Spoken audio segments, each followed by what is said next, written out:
우리 한 절씩 교독하겠습니다. 너희를 대면하면 유순하고 떠나 있으면 너희에 대하여 담대한 나 바울은 이제 그리스도의 온유와 관용으로 친히 너희를 권하고 또한 우리를 육신에 따라 행하는 자로 여기는 자들에 대하여 내가 담대히 대하는 것 같이 너희와 함께 있을 때 나로 하여금 이 담대한 태도로 대하지 않게 하기를 구하노라. 우리가 육신으로 행하나 육신에 따라 싸우지 아니하노니 우리의 무기는 육신에 속한 것이 아니요 오직 어떤 견고한 진도 무너뜨리는 하나님의 능력이라. 모든 이론을 무너뜨리며 하나님을 아는 것을 대적하여 높아진 것을 다 무너뜨리고 모든 생각을 사로잡아 그리스도에게 복종하게 하니 너희의 복종이 온전하게 될 때 모든 복종하지 않는 것을 벌하려고 준비하는 중에 있노라. 아멘. 자리에 앉으셔서 기도하겠습니다. 우리를 사랑하셔서 주의 진리의 말씀으로 인도해 주시기를 기뻐하시는 하나님 아버지, 이 시간에도 주의 말씀을 저희에게 가르치셔서 우리의 삶과 신앙이 주님의 뜻대로 살아갈 수 있도록 인도하여 주옵소서. 미련하고 연약한 종을 주님 손에 맡기옵고 예수님의 이름으로 기도하옵나이다. 아멘. 고린도후서 두 번째 시간입니다. 고린도후서의 구조를 지난 시간에 살펴보았는데 보통 고린도후서의 2번부터 7번까지 1번, 8번의 인사말을 제외하면 대부분은 바울의 진정성에 대한 문제들, 바울의 사도성에 대한 문제들을 변호하는 내용으로 이루어져 있습니다. 6번에 있는 8장과 9장에 나오는 예루살렘의 가난한 성도들에 대한 연보에 대한 이야기들을 제외하면 주제를 여러분 보시면 아시겠지만 바울의 언행일치, 또 진정한 사도로서의 모습들을 호소하는 내용들이 있습니다. 오늘 10장 본문도 바울의 사도적 권위에 대해서 바울의 진정성을 이야기하는 단락에 해당합니다. 지난 시간에 제가 이렇게 말씀드렸는데 바울이 혼신의 힘을 쏟았는데도 불구하고 왜 고린도 교회에 많은 심각한 문제들이 바로잡히지 못했을까? 그것은 고린도 교회 성도들이 바울의 진정성에 대해서 의구심을 가지고 있었기 때문입니다. 바울의 선교사로서의 진정성에 의심을 품었던 이유는 거짓 선생들의 중상모략에 있었습니다. 그 거짓 선생들의 바울에 대한 비난에 고린도 교회 성도들이 넘어가 버린. 그러니까 바울이 아무리 방문을 하고 편지를 쓰고 하나님 앞에 기도하면서 그렇게 고린도 교회를 바르게 회복시키기 위해서 심혈을 기울여도 고린도 교회가 바로 잡히지 못했던 것입니다. 이것은 우리에게도 중요한 시사점을 줍니다. 교회가 바르게 서기 위해서 가장 중요한 것은 거짓 선생과 참된 선생, 그래서 좋은 목자와 싹군 목자를 구별할 줄 아는 성도들의 안목이 필요하거든요. 왜냐하면 교회는 목회자의 역할이 매우 중요하기 때문이에요. 성도들이 아무리 기도하고 하나님 앞에 몸부림쳐도 목회자가 변하지 않으면 교회는 변할 수가 없어요. 목사라는 사람이 중요해서가 아니라 목사가 감당하고 있는 교회에서의 역할이 중요하기 때문에 바른 교회를 세우기 위해서는 바른 목회자를 알아볼 줄 아는 안목도 필요하고 또 바른 목회자로 교우들이 함께 성장해가는 그러한 과정들도 필요한 것입니다. 중요한 것은 바른 목회자를 어떻게 알아보고 선택할 것인가 하는 것입니다.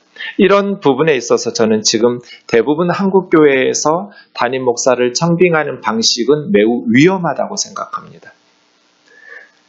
새로운 담임 목회자를 청빙할 때 교회들은 공고하고 서류를 접수받고 서류를 심사해서 몇 명을 추려서 그 후보들에게 설교를 시키고 또 인터뷰를 하고 공동회에 모여서 성도들이 투표를 해서 선정합니다.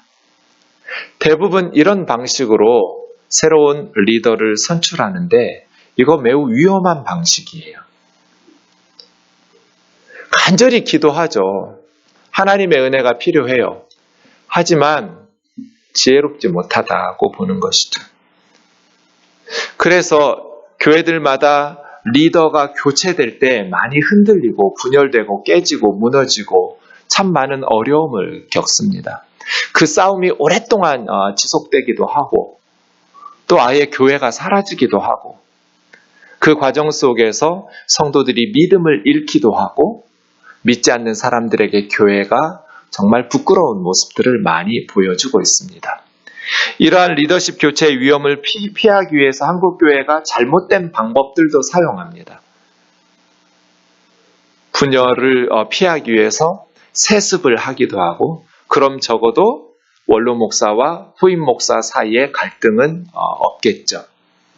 또 다른 교회에서 목회를 잘하고 있는 담임 목사를 뺏어오기도 하고 이미 검증되었기 때문에 그런 목회자를 데려오기도 합니다. 목사가 위임을 받았다라는 것은 교회와 결혼식 한 겁니다. 그래서 교우들이 우리 목사님이 좀 잘못되었다라고 했을 때 목사들이 버티는 그 법적 힘을 위임 목사라는 것을 내세우기도 합니다. 나는 위임을 당신들의 선택에 의해서 위임을 받았기 때문에 나를 함부로 쫓아낼 수 없다고 말합니다. 그런데 더 좋은 교회, 큰 교회에서 청빙에 제한이 올 때는 목사들이 위임 목사라는 것을 헌신삭처럼 버리고 더 좋은 교회로 떠날 때 위임 목사에 대해서 심각하게 받아들이지 않는 분들도 많습니다. 목사가 교회에서 위임을 받았다라는 것은 결혼한 것이고 그것을 깨뜨린다라는 것은 이혼하는 것과 같습니다. 그래서 매우 신중한 일이에요. 물론 다른 교회에서 목회를 잘하고 있는 목사님을 청빙해 오면 위험을 줄일 수 있습니다. 하지만 그 좋은 목사님을 빼앗기는 교회 성도들의 마음은 생각해 보셨나요? 그 성도들이 상처를 받고 한 영혼이라도 신앙을 포기한다면 그러한 아픔들을 통해서 무슨 선한 일들을 도모할 수 있을까요? 그래서 다른 교회에서 담임 목회자로 목회를 잘 하고 있는 특히 위임 목사를 뺏어오는 것은 악한 짓이다 라고 저는 생각해요. 또 하나의 잘못된 방식은 목회자들의 권위를 제거시키는 거예요. 그래서 목회자들을 마치 월급 주는 사장처럼 앉혀놓고 당회나 장로님들이 교회를 끌고 가려는 아예 목회적 기능을 제거시키는 그러한 방식을 사용하기도 합니다. 이러한 것들이 다 잘못된 방식이죠. 그럼 어떻게 할 것인가?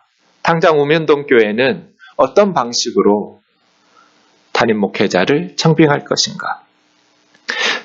제가 위험하다고 말하는 것은 그 방식이 잘못되었다라기보다는 위험하다고 말하는 거예요. 사람은 겪어보지 않으면 알 수 없기 때문이에요. 설교 몇 번 듣고 투표해서 그렇게 중요한 역할을 감당하는 목회자를 청빙한다라는 것이 이게 도박 같아요. 사람은 겪어보아야죠. 오랜 시간을 두고 물론 담임 목사 위임 받기 전까지는 착한 척 할 수 있다가 위임 목사가 된 후에 사람이 변질되기도 할 수 있겠지만 그럼에도 불구하고 많은 시간 겪어본다면 또 많은 설교를 들어보고 함께 생활해 본다면 저분이 성령님의 기도하는 가운데 교우들의 마음속에 우리의 새로운 리더로 적합하다라는 그러한 마음들을 주실 거라고 저는 봅니다. 그래서 제일 좋은 건 우리 교회 부목사님들 중에 새로운 담임 목사를 선출하는 게 가장 좋아요. 서로 겪어봤잖아요.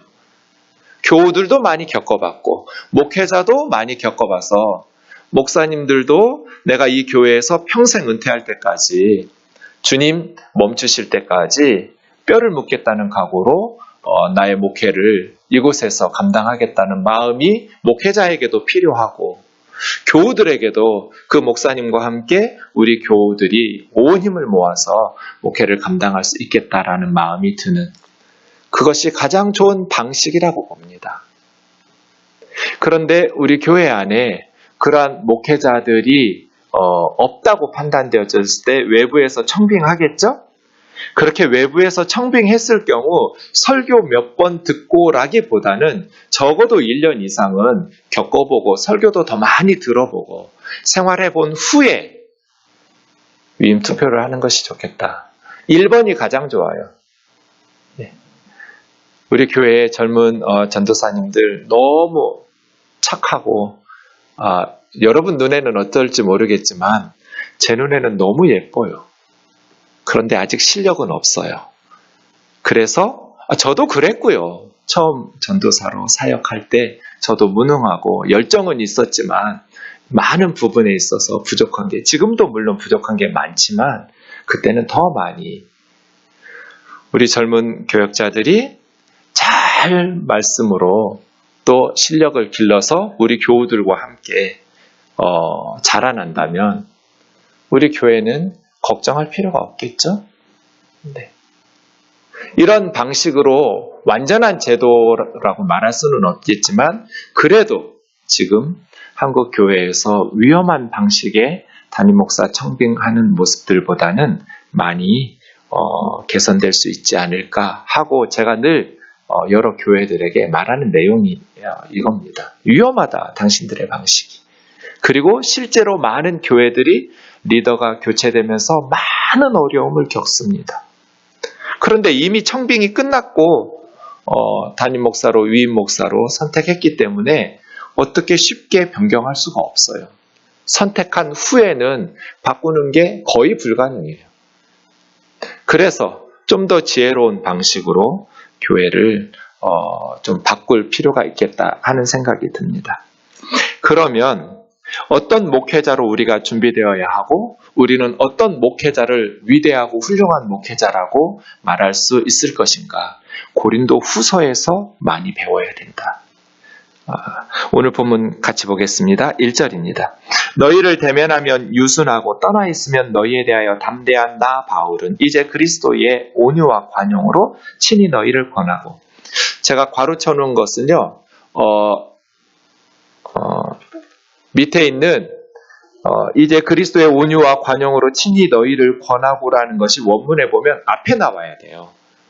그래서 우리 한글의 순서가 좀 뒤틀렸기 때문에 제가 다시 뒤집었어요. 이제 그리스도의 온유와 관용으로 친히 여러분에게 권면합니다. 이게 앞에 있어야 돼요. 그리고 나서 너희를 대면하면 유순하고 떠나 있으면 너희에 대하여 담대한 나 바울은, 이렇게 이야기가 시작됩니다. 바울은 지금 너무 억울하잖아요. 거짓 선생들의 중상모략에 의해서 억울하게 비난을 받고 있어요. 자기가 모욕을 당하는 건 뭐 그렇게 큰 거 아닌데 그것 때문에 고린도 교회가 망가지고 있는, 고린도 교회가 정말 하나님의 탄식 가운데에서 너무나 많은 문제들이 있는데 그 문제들이 아무리 애를 써도 고쳐지지 않는 것이 속상했겠죠. 굉장히 바울은 감정적으로 격해 있을 때도 격한 내용들을 써야 되는데 그리스도의 온유와 관용이라는 말로 이야기를, 단락을 시작하는 거예요. 하나님의 종들은 어떤 상황에서도 그리스도께서 우리에게 보여주셨던 온유와 관용을 잃어버리면 안 돼요. 상대방이 그렇게 악하게 나왔기 때문에 나도 악하게 되갚아주는 것이 허용되는 건 아니에요. 그리스도의 온유와 관용으로. 디모데후서 2장에서 사도 바울은 믿음의 아들 디모데에게 주의 종은 마땅히 다투지 아니하고 모든 사람에 대하여 온유하며 너를 좋아하는 성도들뿐 아니라 싫어하고 비난하고 중상모략하는 사람들에 대해서도 온유하고, 온유하다라는 것은 따뜻하고 부드러운 거예요. 가르치기를 잘해야 하고 참아야 되고 너를 거역하는 자들에 대해서도 온유함으로 훈계해야 된다. 하나님이 그들에게 회개함을 주사 진리를 알게 하실까 하며 깨어서 마귀의 올무에서 벗어나 하나님께 사로잡힌 바 되어 그 뜻을 따르게 하실까 함이라. 훈계가 필요한데 따뜻하게 해야 돼요. 그리스도인들의 언행은 온유와 관용이 결여되면 안 돼요. 거역하는 자들에게도, 모든 사람에게도 훈계를 하지 말라는 게 아니라 훈계를 하더라도 따뜻하고 부드럽게 해야 돼요. 내용이 옳다고 해서 상대방이 다 받아들이는 게 아니에요. 태도도 중요해요. 바른 내용을 온유와 관용이 결여된 방식으로 그런 태도로 하면 부작용이에요. 역효과예요. 그래서 말하는 내용이 옳다고 아무 말이나 다 해도 되는 건 아니고요. 그 말을 하는 태도가 이게 훈련이 되어 있어야 돼요. 참을 줄 알아야 되고 다투고 싸우기보다는 교회 안에 싸움닭들이 있어요. 어쩌면 그렇게 기분 나쁘게 말하는 은사를 받으셨는지 아무리 내가 성경을 읽어도 그냥 듣는 사람 기분 나쁘게 말하는 은사는 없는데 그러면 성령님이 주신 은사 아니잖아요. 고치세요. 왜 다른 사람 기분 나쁘게 베베 꼬아요? 속이 뒤틀렸어요? 따뜻하고 부드럽게 그리스도의 온유와 관용, 너그러운 거예요, 관용은. 예수님을 수십 년씩 믿었는데도 아직도 듣고 나면 꼭 사포가 지나간 것 같아요. 쓱 지나갔는데 막 피가 나요. 긁혀가지고. 왜 그렇게 말을 해요? 예수님을 수십 년씩 믿었으면 이제는 따뜻하고 부드러워야죠. 너그럽고 관용하고 거역하는 사람, 기분 나쁘게 하는 사람에게 대해서도 참을 줄 알아야죠. 처음부터 그렇게 되지는 않겠죠. 바울 보세요. 너무너무 억울했을 것 같아요. 제가 바울이라면 정말 괴로웠을 것 같아요. 못했을 것 같아요. 사역을 더 이상. 그럼에도 불구하고 바울은 그리스도의 온유와 관용으로 너희를 권한다고. 그 태도를 잃지를 않아요. 편지를 읽다 보면 그것이 되어 있어요. 자, 1절 보세요. 다시요. 이제 그리스도의 온유와 관용으로 친히 너희를 권하는데 너희를 대면하면 유순하고 떠나 있으면 너희에 대하여 담대한 나 바울은. 유순하다라는 것은 사실은 부드럽고 순하고 겸손하고 이런 뜻도 있지만 약하고 하찮고 보잘것없고 이런 의미가 강해요. 그러니까 바울은 만나면 대면하면 그냥 작아지는 보잘것없는 하찮은, 그런데 떠나면 편지로 쓸 때는 아주 담대하고 강경한. 그러니까 바울이 고린도 교회 사람들이 일부의 사람들이 말하는 것을 인용하고 있죠. 당신들을 대면하면 유순하고 떠나 있으면 강경한 태도로 대한다고 말을 듣고 있는 나 바울은 그런 식이죠. 10절, 11절에 보시면 오늘 본문은 아니지만 그들의 말이 그의 편지들은 무게가 있고 힘이 있으나 그가 몸으로 대할 때는 약하고 그 말도 시원치 않다 하니. 고린도 교회 이런 말들을 하는 거짓 선생들의 중상모략도 있고요. 예. 바울은 떠나 있으면 멀리 떠나서 편지를 쓸 때는 그 편지는 무게가 있고 힘도 있어요. 강경한 태도로. 또 성경 지식이 탄탄하잖아요. 사도 바울은. 그런데 막상 만나면 몸으로 대할 때는 약하고 유순하고 또 말도 시원치 않다. 말을 유창하게 할 줄 모르는 사람이에요. 바울은. 진정성을 가지고 몸으로 선교한 선교사지 입으로 선교한 선교사가 아니에요. 바울이 설교하는데 유두고라는 청년이 바울 설교 듣다가 졸려가지고 떨어져서 죽은 적이 있어요. 그만큼 바울의 메시지가 아주 탁월한 것 같진 않아요. 아볼로는 그런 은사가 있었지만 바울의 말은 시원치 않은 어눌한. 또 바울은 육체의 장애도 있었어요. 우선 시력이 좋지 않아요. 사람 잘 못 알아봐요. 편지를 자기 손으로 직접 쓸 수 없을 만큼 내가 불러줘서 다른 사람이 바울 서신들을 써야 될 만큼 사탄의 가시가 내 육체 안에 있다라고 하나님 앞에 이것 좀 고쳐달라고 3번씩 구했지만 나의 은혜가 너에게 족하다고 주님의 응답을 받고 나서 더 이상 구하지 않은 몸에 장애가 있었어요. 그게 무엇인지 우리가 정확히 알 수는 없지만 몸으로 대할 때 바울은 뭐 잘생긴 사람도 아니고, 바울의 그림들 보시면, 초대교회 그림들 보면 다 대머리에 아주 못생겼어요. 그렇게 그려놨어요. 실제 바울의 모습을 우리가 사진이나 영상이 없어서 지금은 알 수 없지만 별로 그렇게 호감형은 아니었던 것 같아요.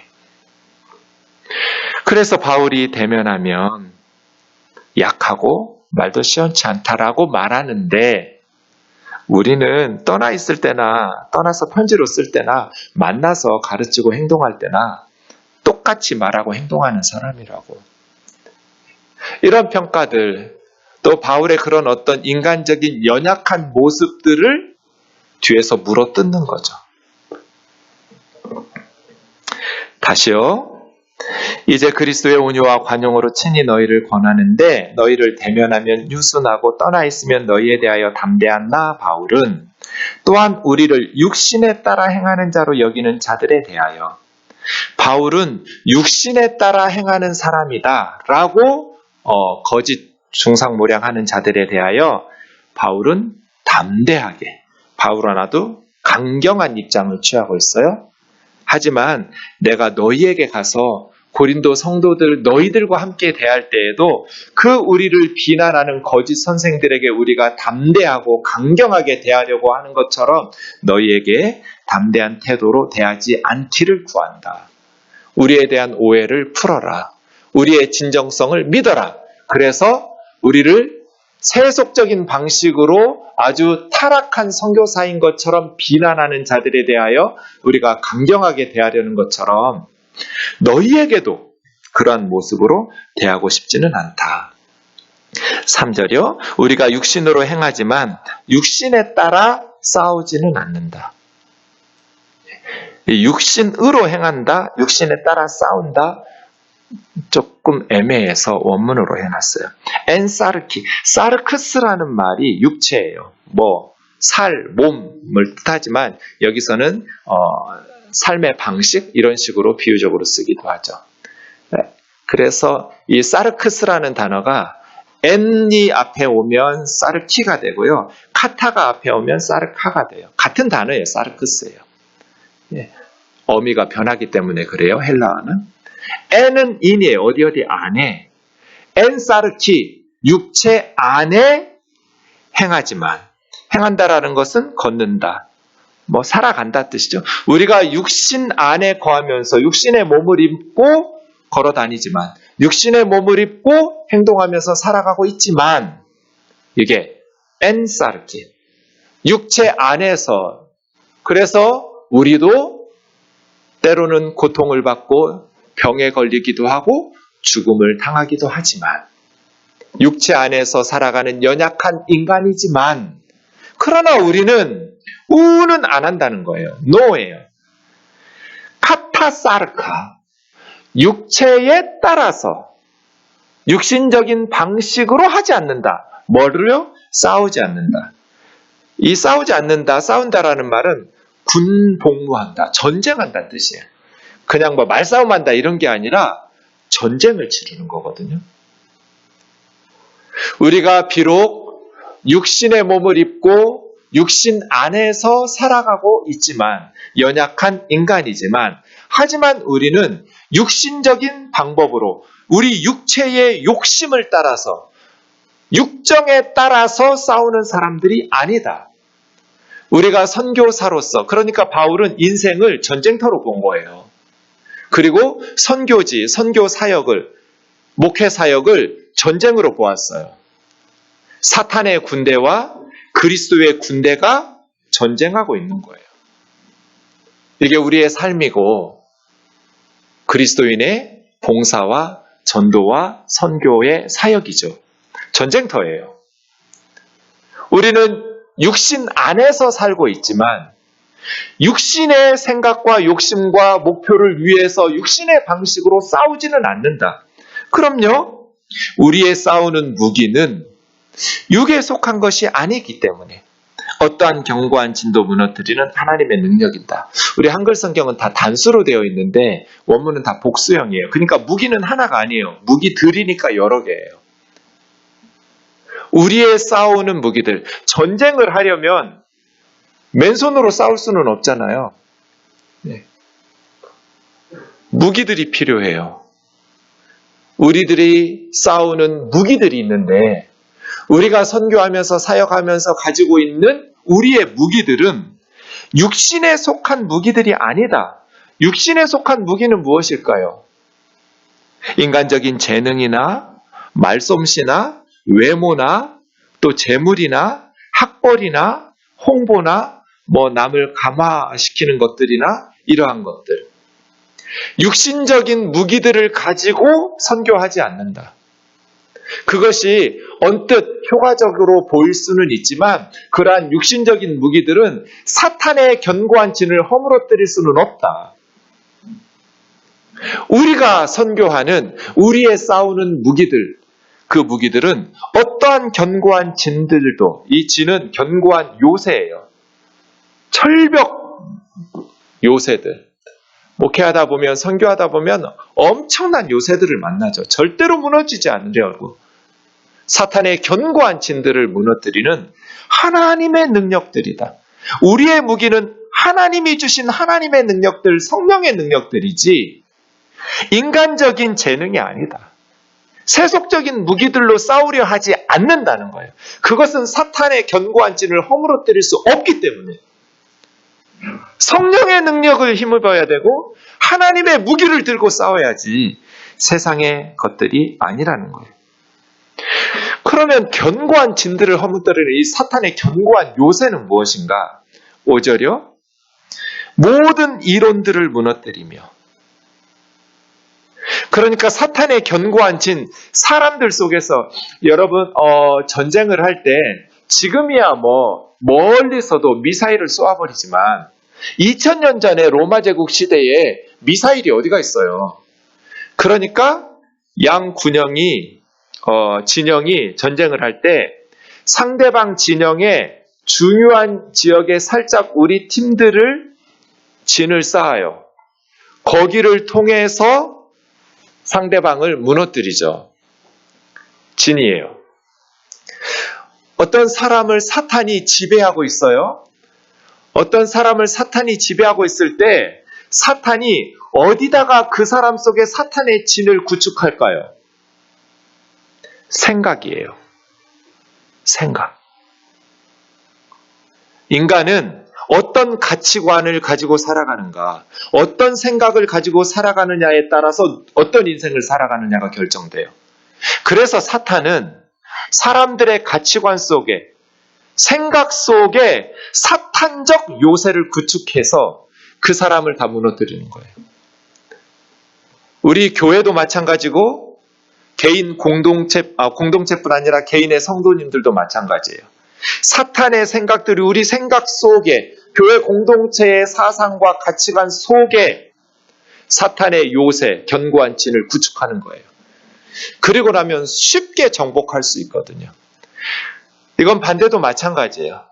우리는 어떤 사람을 생명으로 건져내기 위해서 그 사람의 생각 속에 있는 잘못된 가치관이 무엇인지, 사탄이 그 사람 속에 심어놓았던 잘못된 생각과 이론들이 무엇인지 그 사탄의 요새를 먼저 허물어뜨려야 돼요.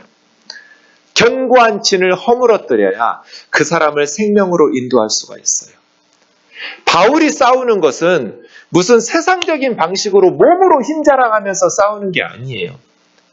이 선교 사역은 사탄의 견고한 진을 고린도에서 허물어뜨려야 되는데, 교회가 고린도의 견고한 진들을, 사탄의 견고한 진들을 허물어뜨리고 하나님의 나라를 그 속에 구현해 가려면 모든 이론들을 무너뜨리고 모든 생각을 사로잡아서 그리스도에게 복종시켜야 돼요.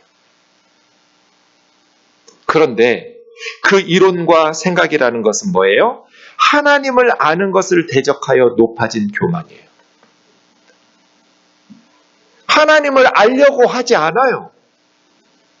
하나님을 바르게 안다면 이 세상은 정말 행복해질 거예요. 그런데 사람들이 스스로 지혜 있다 하지만 하나님을 알려고 하지 않기 때문에 로마서 1장에서 말한 것처럼 하나님에 대한 열정들, 하나님에 대한 바른 지식은 거부하면서 스스로 지혜 있는 척하니까, 썩지 아니할 하나님의 영광을 썩어질 금수와 버러지 모양의 형상과 사람의 모양으로 우상을 만들어서 숭배하잖아요. 이게 얼마나 어리석은 일이에요. 소를 신으로 섬기고 새들을, 독수리를 신으로 섬기고 썩지 아니할 하나님의 영광을 썩어질 것들의 형상으로 바꾸어내는 우상숭배. 그러면서 스스로 지혜 있다라고 인간들이 하나님을 바르게 알기를 거부하고 하나님 아는 것을 대적해서 스스로 높아지는 인간의 교만과 어리석음. 이 모든 어리석음에 대해서 이 견고한 진들을 다 허물어뜨리는 거죠. 그래서 그리스도에게 복종시키는, 너희의 복종이 온전하게 되면 지금 너희가 복종하지 않는 모든 거짓된 것들을 다 벌하려고 준비하고 있다. 이게 오늘 본문입니다. 사랑하는 자매 형제 여러분, 저와 여러분의 삶은 어떻고 우리의 사역은 어떠합니까? 사탄이 우리 안에 심어 놓으려고 하는 견고한 요새들을 파수꾼이 깨어서 지키는 것처럼 잘 지켜내고 있습니까? 온갖 책들과 또 세상의 다른 종교들과 철학들과 세상의 과학과 지식과 이론들로 무장한 많은 언론과 그러한 미디어의 영향에 의해서 우리는 얼마만큼 깨어있는 말씀의 사람으로서 이 세대에서 하나님의 진리를 지켜가고 있는지, 어떤 사람이 진정한 사역자입니까? 어떤 목회자가 진짜 좋은 선한 목자입니까? 육신에 따라 싸우려고 하지 않고 어떤 견고한 진도 허물어뜨릴 수 있는 하나님의 능력으로 무장한 목회자겠죠. 세상적인 방식으로 싸우려 하지 않고 하나님이 주신 성령의 능력으로 싸우려는 목회자 말이에요. 그래서예요. 우리는 성도들도 목회자들도 개인도 교회 공동체도 이 무기들을 잘 습득해야 돼요. 이 무기들이 무엇인지 에베소서 6장에서 바울은 이야기했어요. 너희가 주 안에서와 그 힘의 능력으로 강건하여지고, 우리는 스스로 강건하게 태어나지 않아요. 군에 입대하면 그냥 옷만 군복으로 입히고 머리만 깎아놨지 민간인이에요. 고된 훈련을 통해서 군인이 되죠. 우리 그리스도인들도 신앙생활 처음 할 때부터 영적인 무기들을 잘 다루면서 강해지지는 않죠. 그런데 5년, 10년, 20년, 30년이 지나면 이제 주 안에서와 주님이 주시는 힘의 능력으로 강해져야 돼요. 하나님께서 우리를 그렇게 강하게 훈련시키시거든요. 그래서 마귀의 간계, 아주 마귀의 간악한 계획, 이 거짓된 궤변, 능히 대적하기 위해서 하나님의 전신갑주를 입어야 돼요. 그래야 싸우죠. 우리에게 주신 하나님의 무기들, 영적인 무기들은 뭐예요? 7개예요. 첫째, 진리로 허리띠를 띠고, 허리띠를 묶지 않으면 모든 게 줄줄 흘러서 제 마음대로 움직여서 모든 다른 것들이 제 기능을 발휘할 수가 없어요. 허리띠를 딱 묶어줘야 제자리에서 모든 무기들이 제 역할을 할 수 있어요. 그게 진리예요. 진리로 허리띠를 묶어야 돼요. 진리가 뭐예요? 빌라도 총독이 예수님께 물었어요. 진리가 무엇이냐? 진리를 앞에 두고 진리가 무엇이냐 묻고 예수님 대답 듣지도 않고 나가버려요. 빌라도 총독은. 진리는 예수 그리스도예요. 내가 곧 길이요 진리요 생명이니. 진리라는 것은 거짓이 없는 참 정직한 것이잖아요. 하나님이 살아 계시고 예수 그리스도를 통해서 우리를 얼마나 사랑하시는지, 또 구약에 오해될 만한 것들, 예수님의 말씀을 통해서 하나님이 어떤 분인지, 하나님이 어떤 계획을 가지고 계시는지, 하나님의 뜻과 계획을 정확하게 진리로 드러내시고 가르치셨어요. 예수 그리스도를 떠나서는 성경을 제대로 이해할 수가 없어요. 예수 그리스도를 떠나서는 하나님 아버지께로 갈 수가 없어요. 생명의 길이 없어요. 그래서 예수 그리스도가 진리예요. 하나님이 살아계시고 이 세상을 창조하셨는데 하나님을 배제시키고 어떤 진리를 말할 수 있어요? 그 하나님께 감사하고 하나님께 영광을 돌리지도 않고 썩지 아니할 하나님의 영광을 썩어질 것들로 바꿔내는, 그래서 자기 자신을 신으로 섬기거나 세상의 피조물들을 우상으로 만들어 신으로 섬기는, 그게 진리일 수는 없어요. 그래서 진리는 언제나 예수 그리스도와 그의 말씀이에요. 내가 곧 길이요 진리요 생명이고 내가 너희에게 가르친 것이 진리요 생명이라고. 그리스도인들은 예수 그리스도 안에서 참과 거짓을 구별할 수 있는 힘을 길러야 돼요. 참 진리가 무엇인지 분명한 확신 가운데서 살아가야 돼요. 이것이 하나님 주신 무기예요. 모든 거짓과 우상 숭배자들을 무너뜨릴 수 있는 진리 말이에요. 우리의 가슴은 의로 보호해야 돼요. 하나님의 의예요. 우리가 착한 일에서 만들어내는 의 정도가 아니라 하나님이 주신 의. 우리의 죄는 예수님의 것이 되고 예수님의 의는 우리의 것이 되어 하나님의 의로 우리를 덮어주시는, 예수 그리스도 안에서 우리에게 주신 하나님의 의, 그 예수 그리스도 안에서 죄에 대해서 죽고 이제 하나님에 대해서, 의에 대해서 다시 부활하여 거룩한 삶을 살아가게 되는 하나님의 의 말이에요. 이 하나님의 의로 우리의 가슴을 보호할 줄 알아야 돼요. 자기의 신앙적 열심을 의존하니까 자꾸 넘어지죠. 교만하게 우쭐하기도 하고요. 예수 그리스도 안에서 주신 하나님의 의를 붙드는 사람들은 우쭐해질 수가 없어요. 교만해질 수가 없어요. 자기의 연약함을 알기 때문이에요. 또 낙심하여 넘어지지도 않아요. 어차피 나는 구제불능이었는데 하나님의 은혜로 예수 그리스도 안에서 의롭게 되었기 때문이에요. 그렇기 때문에 가장 이 세상에서도 거룩하고 경건하게 살 수가 있어요. 자기를 의지하지 않으니까. 이런 의로 우리의 가슴을 보호할 수 있는 능력이 있어야 돼요. 세 번째는 평안의 복음이 준비한 신발이에요.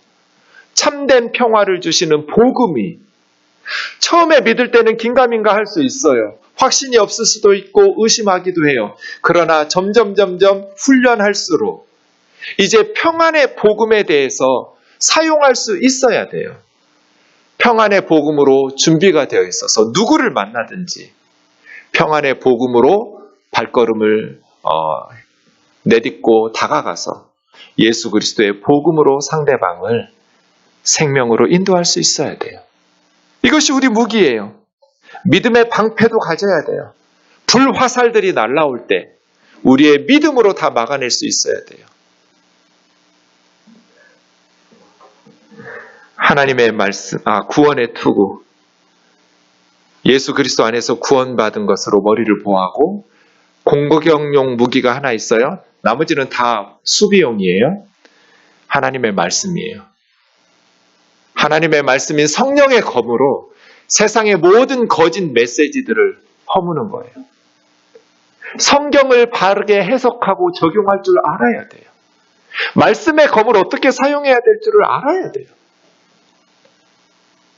마지막은 기도와 간구죠. 처음에 기도 못하는 건 괜찮아요. 그런데 교회 다닌 지 5년, 10년이 지났는데도 기도할 줄을 모르면 이건 문제예요. 훈련받지 않았기 때문이에요. 처음부터 잘하는 사람이 어디 있어요? 7가지 무기에 대해서. 무기를 잘 다룰 줄 모르는 군인은 승리할 수가 없어요. 너무나 분명한 얘기예요. 전쟁에서 승리하려면 무기를 잘 다룰 줄 알아야 돼요. 그런데 그리스도인들이 무기를 다룰 줄을 몰라요.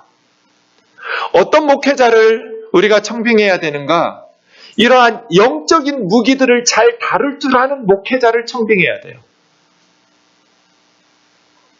진리로 허리띠를 띠고 의의 호심경으로 가슴을 보호하고 평안의 복음에 예비된 것으로 준비되어 있고 믿음의 방패를 가지고 불화살들을 막아낼 줄 알고 구원의 투구로 또 성령의 검인 하나님의 말씀으로 준비되어 있고 무시로 깨어서 성령 안에서 기도와 간구로 훈련된 목회자가 하나님의 능력으로 무장한 목회자죠. 우리는 육신 안에서 걸어다니고 살아가고 있지만 육신의 방식으로 싸우지는 않는다. 우리가 싸우는 하나님께서 주시는 무기들은 육신의 것들이 아니다. 어떠한 견고한 진도 허물어뜨릴 수 있는 하나님의 능력들이다. 그 하나님의 능력들로 싸우는 탁월한 장수들은 목숨을 걸고 고된 훈련 속에서 만들어지는 것이지 태어나는 게 아니잖아요. 탁월한 장수들은 타고난 게 아니에요. 고된 훈련으로 만들어진 거예요. 그런데 이런 하나님의 능력으로 무기 삼으려고 하기보다는 요즘 목회학에서 가르치는 것들, 세속적인 목회학은 경영학을 가르치고 심리학을 가르치고 상담학을 가르치고 사람들 불러 모으는 기술과 스킬을 가르쳐요. 이게 목회 세미나예요. 아니요! 그것은 사탄의 견고한 진을 허물어뜨릴 수 없어요. 우리나라에서 가장 많은 가짜 박사 학위가 신학 박사 학위예요. 왜 목사들이 가짜 신학 박사 학위를 받아요? 왜 논문을 표절해 가면서 돈으로 박사 학위를 사려고 해요? 성령의 능력으로 무장하지 않고 하나님이 주신 능력으로 무장하지 않고 기도하지 않고 말씀 연구하지 않고 평안의 복음으로 예비하지 않고 진리와 믿음으로 구원의 투구로 의의 호심경으로 목사가 말하면 무슨 말을 해도 믿을 수 있는 의로운 사람으로 거짓과 싸우면서 스스로의 삶을 세우고 신앙을 훈련시켰어야 되는데 이러한 부분들에 있어서는 소홀히 여기고 육신에 따라 싸우는 무기들만 취해서 꽝 잡는 게 매라고 무조건 교회만 성장시키고 키우면 그것이 마치 목회 성공인 줄 이러한 세속적인 방식의 목회가 한국교회를 망가뜨렸잖아요. 그런데 성도들이 그걸 부추겼잖아요. 왜 다른 교회는 몇백 명이 되는데 몇천 명이 되는데 왜 우리 교회는 이렇게 커지지 않는지 그러한 목회자들은 무능하다고 생각하고 영적인 능력도 없다고 생각하면서 성도들 마음속에 세속적인 욕구로 목회자들을 타락시키지 않았나요? 진정한 교회, 진정한 목회가 불가능할 만큼 성도들의 세속적인 욕망이 목회자들이 초심을 잃게 하고 세상적인 방식을 동원하도록 유혹하는 그러한 분위기를 만들지 않았나요? 여러분 속에는 그러한 마음들이 없었나요? 저는 너무 많이 들었어요. 어느 교회 목사님이 어떻다고, 몇 명이 되었다고. 그 목사님들의 훌륭한 것들을 칭찬하는 건 너무 감사하지만 그래서 몇 명이 된 얘기는 뭐하러 해요? 사람 많이 모으면 그게 훌륭한 목사예요?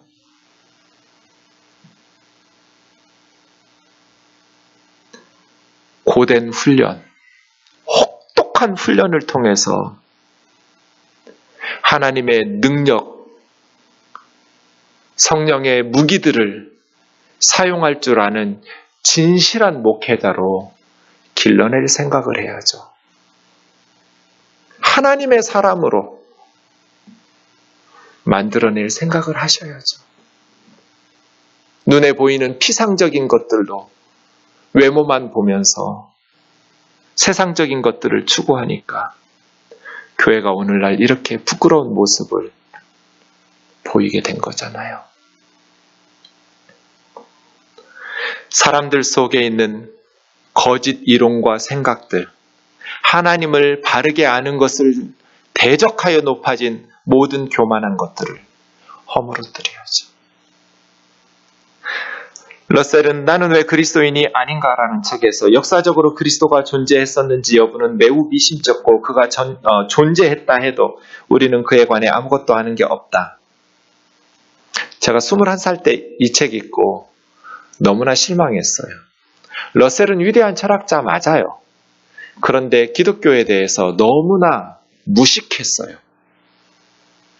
그런데 사람들은 그의 말에 의해서 많이 영향을 받았어요. 역사적으로 그리스도가 존재했었는지 여부는 미심쩍어요? 그가 존재했다 해도 우리는 그에 관해 아는 게 없어요? 너무나 무식해요. 너무나 게으르고 불성실했어요. 요세푸스라는 역사가 주 37년에서 100년까지 살았던 사람이니까 신약성경 시대예요. 뭐 몇백 년 지난 후의 역사가도 아니에요.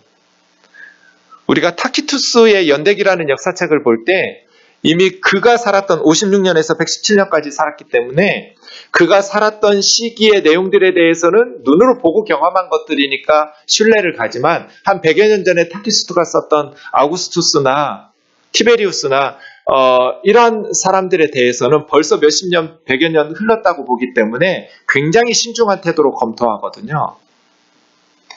그런데 이들은 신약 성경과 예수님으로부터 100년, 200년 떨어진 것도 아니에요.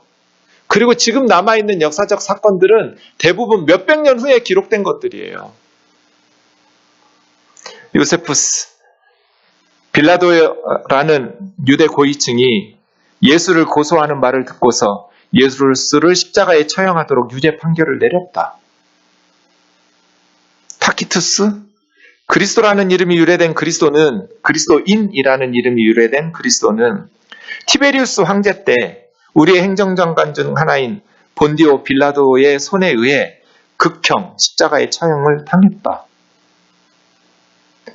역사적 자료들을 보면 누구도 그리스도의 존재에 대해서 미심쩍어 하지 않았어요. 그의 십자가의 처형에 대해서 누구도 의심한 사람이 없어요. 그래서 류데만의 말처럼 십자가의 처형의 결과에 따른 예수의 죽음은 부정할 수 없다. 류데만은 유명한 독일의 무신론자예요.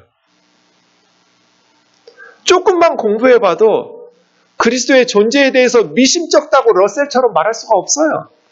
그의 십자가의 사건에 대해서 미심쩍다고 말할 수가 없어요. 부활에 대해서, 십자가에 대해서 우리는 분명한 역사적 사실을 가지고 믿을 수 있는 수많은 증거들을 가지고 예수 그리스도를 믿어요.